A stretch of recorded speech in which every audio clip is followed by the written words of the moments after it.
2025லயே reserve பேங்குடைய அந்த வழிகாட்டுதல் வந்துருச்சு. எப்படி விவசாய கடனுடைய தள்ளுபடி அப்படிங்கிற வழிகாட்டு நெறிமுறைகள்லாம் வந்திருக்கு.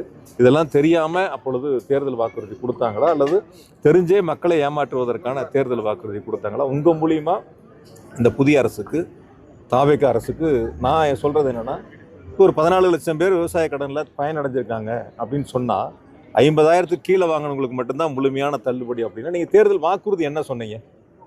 தேர்தல் வாக்குறுதி என்ன சொல்லியிருந்தீங்க? அதாவது 5 ஏக்கருக்கு கீழே இருக்கிற அனைத்து விவசாயிகளுக்கும் தள்ளுபடி, அதுக்கு மேலே இருக்கிறவங்களுக்கு 50% தள்ளுபடின்னு சொன்னீங்க.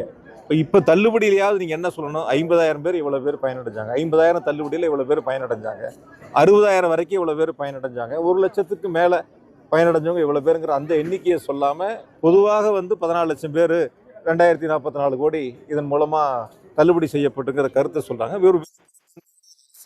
அதை மறந்துட்டாங்க. அது அப்படி ஒரு அரசாங்கம் இனி வருமானு நடத்துவாங்களான்னு மக்கள் அந்த நம்பிக்கை இழந்துட்டாங்க.